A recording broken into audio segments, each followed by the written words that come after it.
अस्सलामुअलैकुम, welcome to doctor साइमिस clinic. आज की वीडियो में हम आयोडीन की डेफिशिएंसी से होने वाली बीमारियों का जिक्र करेंगे। आज की वीडियो में हम देखेंगे कि आयोडीन की डेफिशिएंसी से कौन कौन सी बीमारियां होती हैं, इसके रीज़न्स क्या हैं, इनकी सिम्टम्स क्या हैं और इसको कैसे मैनेज किया जा सकता है। आयोडीन की डेफिशिएंसी को ख़त्म करने के लिए होम्योपैथिक जो है वो अपना रोल कैसे प्ले करती है।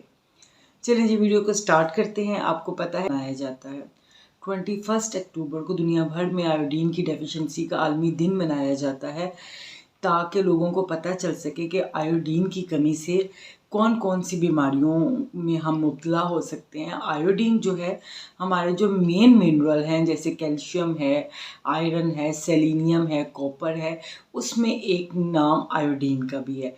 सबसे पहले हम देख लेते हैं फंक्शन ऑफ आयोडीन। आयोडीन का जो फंक्शन है, हमारे जो हार्मोन्स हैं थायरॉक्सिन T2 और T3, इसको रेगुलेट करने में आयोडीन जो है वो बहुत रोल प्ले करती है। जब T2 और T3 जो है अपने फंक्शन को सही तरह प्रॉपरली नहीं अदा कर सकते हैं तो होता क्या है, सबसे पहले इसका अफेक्ट हमारी ग्रोथ पे होता है। इसका अफेक्ट जो होता है मेंटेनेंस ऑफ बोन्स और मेंटल हेल्थ पे होता है। इसका अफेक्ट जो है वो आपकी बॉडी की ग्रोथ पे होता है। इसका अफेक्ट जो है आपके मेटाबॉलिक रेट पे होता है, आपकी बॉडी की मेटाबॉलिज्म पर होता है। और इसका अफेक्ट स्पेशली कार्बोहाइड्रेट्स मेटाबॉलिज्म पर होता है, जो कि आपके हार्मोन्स को फंक्शन को बिल्कुल जिक्र कर लेते हैं कि वो कौन सी डिजीज़ हैं जो आयोडीन की कमी से पैदा हो जाती हैं। अगर हम देखें तो कमोबेश 50 के करीब ऐसी डिजीज़ हैं, ऐसी बीमारियां हैं जो अगर आपके जिस्म में आयोडीन की कमी हो तो वो पैदा हो जाती हैं। तो इस वीडियो में मैं 50 का जिक्र तो नहीं कर रही हूँ। मोस्टली आपने ग्वाइटर सुना होगा कि यहाँ पर गिल्लड़ बन जाता है गर्दन के ऊपर। होता क्या है कि हमारा जो ग्लैंड है थायरॉक्सिन ग्लैंड T2 जो है वो अपने फंक्शन को रेगुलेट नहीं कर पाता है, जिसकी वजह से यहाँ पर जो हमारा थायराइड का ग्लैंड है वो इनलार्ज हो जाता है और जिसकी आप बहुत अरसे से थायरॉक्सिन मेडिसिन भी खा रहे हैं, बहुत अरसा उसका इलाज करवाया जाता है। फीमेल के अंदर आयोडीन की कमी से उनके जो पीरियड्स हैं वो इरेगुलर हो जाते हैं। इससे प्रेग्नेंट वीमेन को बहुत अफेक्ट होता है। अगर प्रेगनेंसी के दौरान आपका आयोडीन कम हो जाए तो आपका जो फीटस है वो एबनॉर्मल हो सकता है। बच्चे में कोई जहनी जिस्मानी माजूरी हो सकती है, वो गूंगा बहरा हो सकता है, या बच्चा मुर्दा हालत में भी पैदा हो सकता है। तो ये अफेक्ट है ड्यूरिंग प्रेगनेंसी आयोडीन के कम होने के। उसके बाद अगर आप प्रेग्नेंट नहीं होती हैं तब उसकी रीज़न भी आयोडीन है कि उसमें प्रेगनेंसी कंसीव जल्दी नहीं होता है, और अगर कंसीव हो जाता है तो मिस्ड अबॉर्शन बहुत ज़्यादा हो जाते हैं। आपकी जो मेंटली हेल्थ है वो बहुत ज़्यादा पुअर हो जाती है।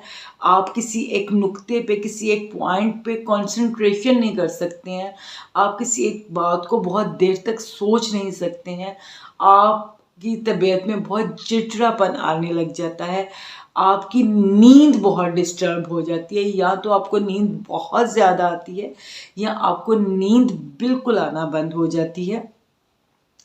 आपकी मेमोरी लॉस होने लगता है, आप बात करते करते भूलने लगते हैं, आप कहते कहते भूलने लगते हैं, आप बहुत रिसेंट मेमोरी लॉस हो जाता है, आपको चीज़ें भूल जाती हैं, बातें, जगहें, वाक़यात आपको भूलने लगते हैं।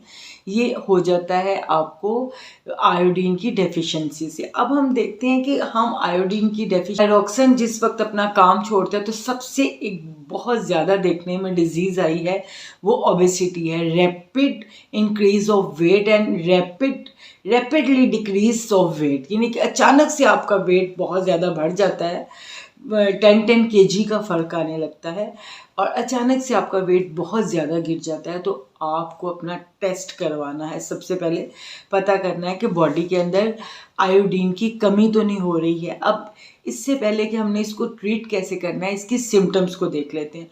जब आपकी बॉडी के अंदर आयोडीन की कमी शुरू होती है तो सबसे पहले आपकी बॉडी बहुत थका थका होता है। आप कुछ ना करके भी सारा दिन थकावट फील करते हैं। आपका जो दिमाग है वो प्रॉपरली अपना काम बिल्कुल नहीं करता है। बॉडी में बहुत ज़्यादा पेन्स रहती हैं, बॉडी में बहुत ज़्यादा दुखन रहती है। आयोडीन एक ऐसा मिनरल है जिसको हमारी बॉडी खुद से नहीं बनाती है। इसको ओरली हमें अपनी डाइट में लेना है। तो आपको अपनी डाइट में ऐसी चीज़ें लेनी है जिससे आपका आयोडीन जो है वो पूरा रहे।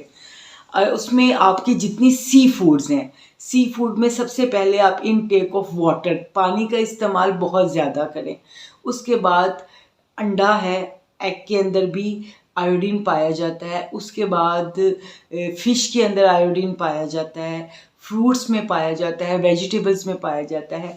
लेकिन अगर प्रेगनेंसी है तो जब तक आप अपने टेस्ट ना करवा लें या अपने डॉक्टर आपको रिकमेंड नहीं करे तब तक आप थायरॉक्सिन नहीं लेंगे, और जब तक आपका डॉक्टर आपको रिकमेंड नहीं करे आप आयोडीन सॉल्ट नहीं लेंगे।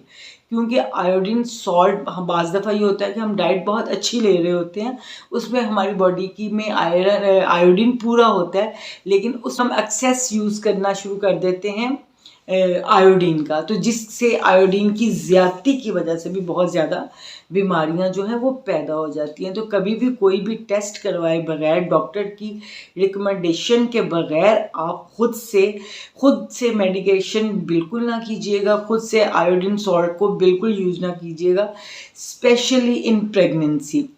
अब हम देखते हैं कि इसको होम्योपैथी कैसे मैनेज करती है। होम्योपैथिक में आपको बताया कि तमाम इलाज जो है वो माइंड सिम्टम्स पे होता है और अकॉर्डिंग टू सिम्टम्स होता है।